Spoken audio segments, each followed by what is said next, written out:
천국은 믿음으로 역사합니다 라는 말씀으로 함께 은혜를 나누겠습니다. 14장의 내용이 우리가 세 가지로, 전체적으로 네 가지로 되어져 있죠. 하나는 분봉왕 헤롯에 관련된 이야기, 두 번째는 오병이어의 기적에 관련된 이야기, 그리고 세 번째는 예수님이 무리를 걸어오시고 베드로가 무리를 걷는 이야기, 그리고 마지막 네 번째가 그 게네사렛 지방에 가서 수많은 기적을 베푸시는 이야기, 이 네 가지로 기록되어져 있는 것을 보지요. 그런데 이것이 우리에게 무엇을 말하느냐? 예수님은 어떤 분이냐라는 것을 말하는 것이, 분봉왕 헤롯이 예수님을 세례 요한이다 이렇게 잘못 착각합니다. 왜냐하면 그분에게서 기적이 나타나고 있고 그분에게서 능력이 나타나고 있기 때문에 저거는 하면서 그 분봉왕이 예수님에 대해서 두려워하는 마음을 가지게 되는 것을 우리가 보는 것이죠. 그리고 오병이어의 기적을 통해서 예수님께서 아무것도 없는 그 광야에서 5,000명, 장정 5,000명을 먹이고 12강주리가 남는 놀라운, 우리에게 풍성함을 주실 수 있는 분이심을 우리에게 보여주고 있는 것이죠. 그리고 예수님께서 무리를 걸어오심으로써 그분이 자연과 환경을 너머에 계신 분, 또 환경을 지배하시는 분이시라는 것을 우리에게 보여주고 있는 것이죠. 즉 예수님이 누구냐, 그리고 예수님은 무엇을 할 수 있느냐 라는 것을 보여주는 것이고, 오늘 우리가 읽은 말씀을 통해서 예수님이 우리에게 무엇을 요구하시는지를 보는 것이죠.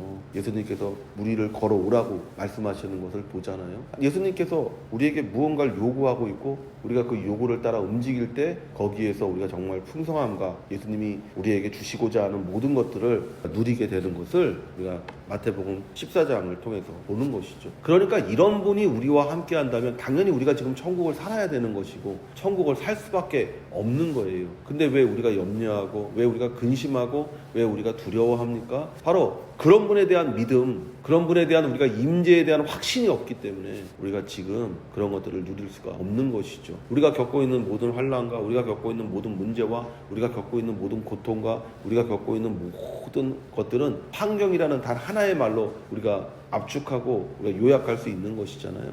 근데 예수님께서는 아무것도 없는 환경 가운데서 모든 것, 무에서 유를 만드실 수 있는 분이시고, 그 폭풍우가 부는 것 가운데서도 우리를 안전하게 지켜주실 수 있는 분이라는 것, 심지어는 그 자연을 지배하실 수 있는 분이라는 것을, 환경을 지배하는 분이라는 것을 우리에게 마태복음 14장이 보여주고 있잖아요. 우리가 그런 분을 우리 안에 모시고 그런 분과 함께하기 위해서 우리에게 요구하는 것이 믿음이다 라고 얘기하는 것이죠. 우리가 그 믿음을 가질 때 우리가 예수님과 함께하는 것이고, 예수님과 함께할 때 우리는 환경을 정복하고 환경을 이기고, 그리고 이 땅에서 우리에게 예비된 모든 것들을 누리며 살아가는 우리가 복된 인생이 될 수가 있는 것이죠. 우리가 아브라함의 이야기를 보면 알 수 있잖아요. 75세의 아브라함이 자녀를 가질 수 없는 사람이죠. 65세 된 아내와 함께 살고 있는, 도저히 아이를 가질 수 없는 아내와 살고 있는 그 가정에 하나님께서 찾아오셔서 그에게 네가 이 본토 친척 아비집을 떠나기만 하면 내가 너에게 자녀를 주겠다, 내가 너로 복된 민족을 이룰 수 있게 하겠다라고 약속하시는 것을 보잖아요. 아브라함이 그 말씀을 믿고 그 약속을 붙잡고 갈 바를 알지 못하고 하나님이 인도하시는 길을 따라 가나안에 이르렀을 때 그가 정말로 할 수 없었던 일들, 그가 정말로 생각도 할 수 없었던 것들, 감히 상상도 할 수 없었던 일을 손에 잡히듯이 이루게 되는 것을 우리가 창세기를 통해서 읽게 되잖아요. 그래서 아브라함의 마지막 고백이 뭡니까? 야훼 이레의 하나님이다. 이삭이 모리아산으로 올라가면서 자기 아버지에게 묻잖아요. 아버지, 불과 이 장작은 우리가 있는데 제사 드릴 짐승은 어디에 있습니까? 라고 물으니까 아브라함이 뭐라고 얘기해요? 하나님이 자신을 위해서 예비하실 거다. 그래서 여호와 이레의 하나님이라고 하잖아요. 그러니까 아브라함이 배운 거 딱 하나예요. 야훼 이레 하나님, 나를 위해 모든 것을 예비하신 하나님, 그 모든 것을 풍성히 준비하신 하나님을 아브라함이 마침내 고백하게 되는 것을 우리가 발견하게 되잖아요. 우리 인생이 예수님과 함께할 때 바로 이것을 믿는 것이죠. 나를 위해 모든 것이 예비되어져 있고 풍성함이 예비되어져 있다. 그리고 그것을 차지하는 유일한 방법은 바로 믿음이다라고 성경이 우리에게 얘기하고 있는 것이죠. 예수님이 이 땅에 풍성한 것을 주시기 위해 오셨습니다. 그리고 예수님이 우리에게 약속하신 풍성함은 믿음을 통해 우리에게 주어집니다. 그리고 그 믿음은 우리 삶에서 만나는 환경을 이기는 것으로 드러나게 되는 거예요.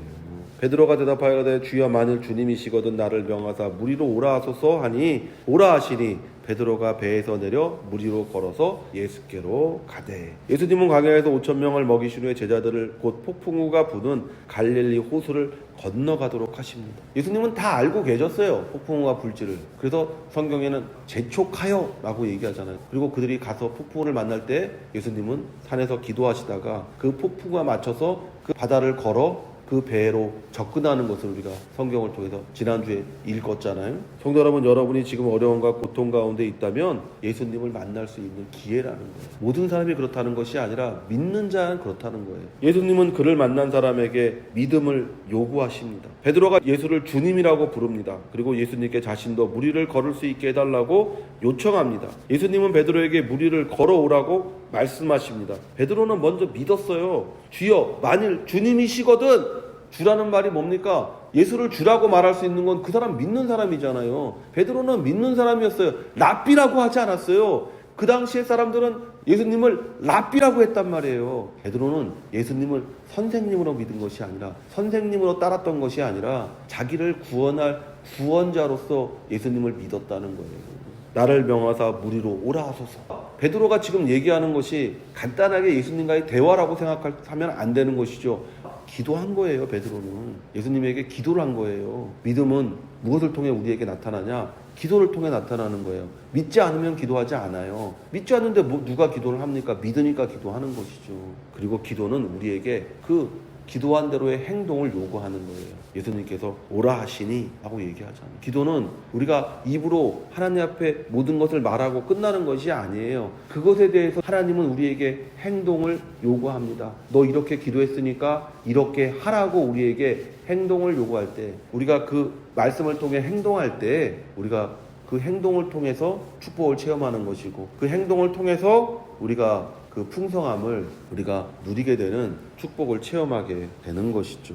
믿음의 행동이 물 위를 걷는 기적을 가져다 주었습니다. 바람을 보고 무서워 빠져가는지라 소리질러 이르되 주여 나를 구원하소서 하니 예수께서 즉시 손을 내밀어 그를 붙잡으시며 이르시되 믿음이 작은 자여 왜 의심하였느냐 하시고 배에 함께 오르매 바람이 그치는지라. 배에 있는 사람들이 예수께 절하여 이르되 진실로 하나님의 아들이로소이다 하더라. 우리가 믿음의 행위를 행할 때 마귀는 우리를 그 믿음의 축복을 누리도록 허용하지 않습니다. 그러니까 마귀가 이용할 수 있는 모든 것들을 이용해서 우리가 누려야 될 것들을 누리지 못하게 하고 우리의 풍성함을 해방하는 것이죠. 그래서 마귀가 사용할 수 있는 것, 자연, 특히 사람들을 통해서 마귀가 사람들의 마음을 충동해서 우리가 가는 길을 방해하기도 하고 해방하기도 하고 우리를 학대하기도 하고 모욕하기도 하고 조롱하기도 하는 것이죠. 그래서 하나님의 말씀을 듣는 것이 얼마나 중요한지를 계속해서 성경이 우리에게 얘기하잖아요. 왜냐하면 세상에는 두 종류의 소리가 있거든요. 하나님의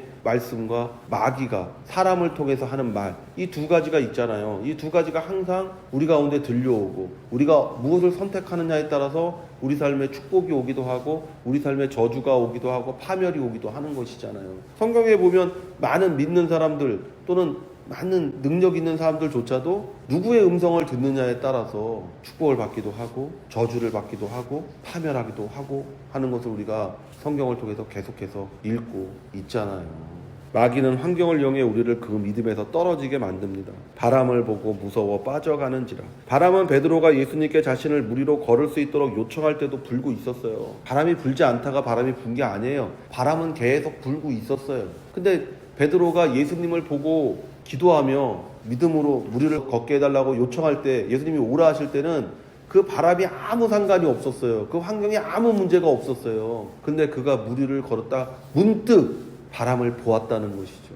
그리고 그 바람을 보았을 때 내가 지금 뭐지? 하면서 갑자기 순간적으로 무서운 마음이, 두려운 마음이 마음 가운데 들었을 때 그가 깊이 물에 빠져 들어갔다고 성경은 기록하고 있습니다. 그래서 믿음의 반대말은 두려움이에요. 믿음의 반대말은 의심이기도 하지만 믿음의 가장 반대말은 두려움입니다. 두렵기 때문에 믿지 않는 것이, 그래서 염려하고 근심하는 것이 믿음의 반대말이잖아요. 그러나 베드로가 믿음을 가지고 말씀에 순종할 때 마귀는 환경을 통해 두려움을 베드로에게 가져다 주었습니다. 우리가 우리 믿음 생활에 가장 힘들고 어려운 일이 뭐냐면 바로 이것이죠. 두려움이 우리 가운데 임한다는 거예요. 환경을 통해서, 사람을 통해서 우리 가운데 두려움이 오고 그 두려움이 우리의 믿음을 무너뜨려서 우리가 누릴 수 있는 것들을 다 빼앗아 간다고 우리가 할 수가 있는 것이죠. 믿음이 작은 자여 왜 의심하였느냐. 우리의 믿음이 작을 때 우리는 의심합니다. 예수님이 나를 둘러싸고 있는 이 환경을 이기실 수 없다고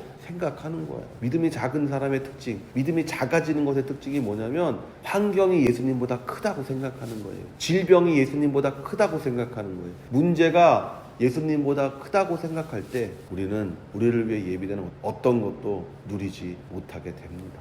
마가복음 9장 13절에 예수께서 이르시되 할 수 있거든이 무슨 말이냐? 믿는 자에게는 능치 못할 일이 없느니라 하시니. 그러니까 믿음이 이 모든 것을 가능하게 하는 것이라는 것을 성경이 우리에게 얘기하고 있는 거예요. 믿음이 천국도 우리에게 가져다 줍니다. 믿음이 풍성함도 우리에게 가져다 줍니다. 믿음이 치유도 우리에게 가져다 줍니다. 그러므로 우리의 믿음은 성장해야 되는 거예요. 믿음이 성장한 만큼 우리는 천국을 누리고 기적을 경험하고 축복을 받는 사람이 되는 거예요. 그럼 믿음이 어떻게 성장합니까? 갑자기 믿음이 성장하는 게 아니잖아요. 믿음은 들음에서 나고 들음은 그리스도의 말씀으로 말미암니다. 우리가 하나님의 말씀을 읽고 듣고 그리고 마침내 그 말씀을 믿고 어떤 환경 가운데서 흔들리지 않고 그 말씀을 붙잡을 때 우리가 풍성한 천국과 풍성한 축복과 그리고 넘치는 기적을 체험하는 사람이 되는 것이죠. 그들이 건너가 게네사렛 땅에 이르니 그곳 사람들이 예수이신 줄을 알고 그 근방에 두루 통제하여 모든 병든 자를 예수께 데리고 와서